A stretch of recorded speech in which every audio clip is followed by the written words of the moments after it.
I knew I had to try this game the second I saw how terrified everyone was of contracting Dragonsplague. This is the deadly mechanic that infects your companions with a disease that ultimately will wipe out an entire city. And regardless of how punishing this is, I'm just really impressed with the developers for finding unique ways to cause emotional impacts, even if it is instilling fear in their own player base. And the memes this has generated are top tier as well. If you aren't aware, the signs of Dragonsplague come after battles with dragons. It only affects your pawn companions, and the way to tell is by their pulsing red eyes, or headache animations. If you don't dismiss or kill your infected pawn after a certain amount of days, very bad things will happen. Specifically, when you wake up, the city or town you happen to be sleeping at will be decimated. Everyone's killed. All the NPCs, quest givers, everything. It's insane. Thank you to Capcom for sponsoring this video. Dragon's Dogma 2 is a brand new open world RPG, and I have a link to it in the description, so if you'd like to get the game for yourself, it's now available on PC, PlayStation, and Xbox. This game does things differently. Fast travel is much more limited. There are forms of it. There's ox carts, and fairy stones. We must save it for a time of dire need. But the focus heavily leans towards natural exploration on foot. The game, at least so far for me, ends up feeling like a grand adventure with frequent spontaneous encounters and interactions.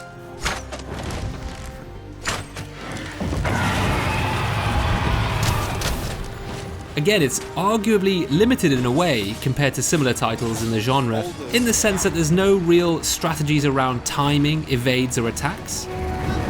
Blocks and parries are only available to the fighter and thief classes, and most strange of all was having no direct lock-on ability. However, as I continue to play, I realised it's built around party combat. You get to hire up to 3 other pawns to accompany you, each of them with complementary roles, but even as the leader, they're still independent, I would say. You don't quite ever have total control of a situation. You just play to the class strengths and react as best you can to the unpredictable scenarios which unfold. And this leads to what I like to call a freeing magical chaos. When things are beyond your control, anything can happen. Great mythical creatures will ambush you from the very beginning. And without time for planning or precision or refinement, you'll suddenly find yourself leaping onto these behemoths, scaling them, stabbing them with arrows in my case, as I started as an archer class, all while the battle rages on around you. Overall, I was constantly being amazed at the interactions happening between my companions. You are mighty indeed, Arisen. From something as simple as a congratulatory high five to being saved from a lethal fall.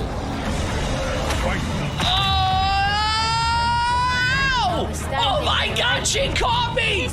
At one point I saw what looked to be a cave that was blocked by fallen rubble. Why don't we go take a look?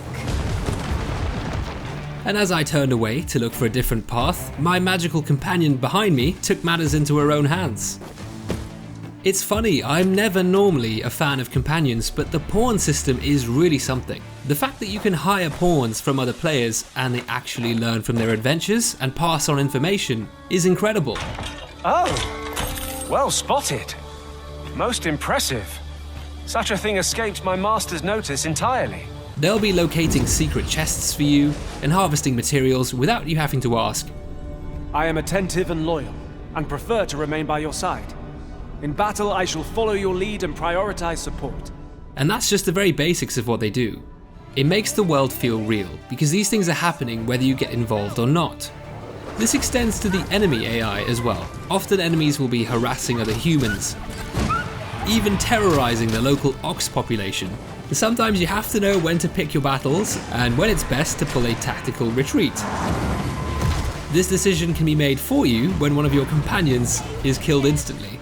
It's usually a bad sign.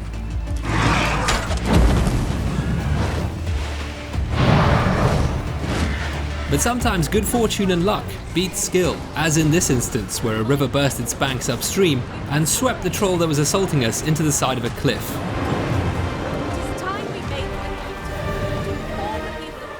And it actually died. We haven't even discussed the character customization yet.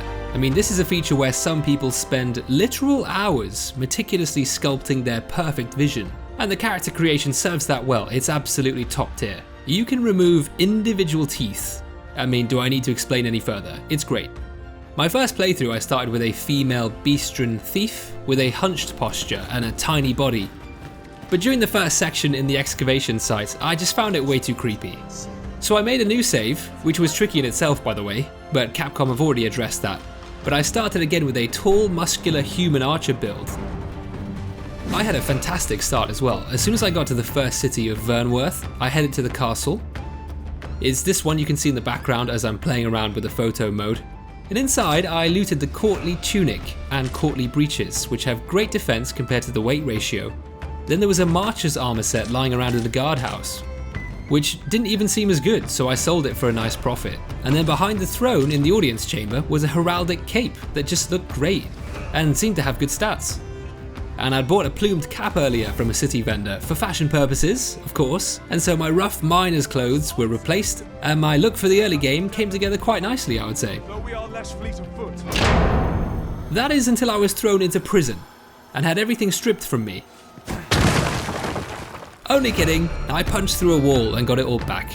Yeah, that sums up this game pretty well. I do have a public service announcement for this game. For everyone carrying around camping kits, thinking that they are single-use items, they're actually not consumables. They are, in fact, reusable. There's a chance they break if you're attacked by enemies overnight, but aside from that, you don't need to waste your precious inventory space hauling around a bunch of spare camping kits, and I'm telling you this as someone who did exactly that. Now I'm currently in the process of moving apartment in real life, so I'll wrap this up. I can't wait to dive deeper into Dragon's Dogma, and I'm excited for the updates to come. Now that the game is on your radar, let me know what interests you about it, and maybe I can work on a challenge run of some kind, as I've just wrapped up the Crystal run for the DLC on Dark Souls 1. That'll be out this week, but I'm ready for a new challenge. So thanks again to Capcom for sponsoring this video. Remember, I have a link to the official website below in the description, so please take a look. Dragon's Dogma 2, now available on PC, PlayStation and Xbox.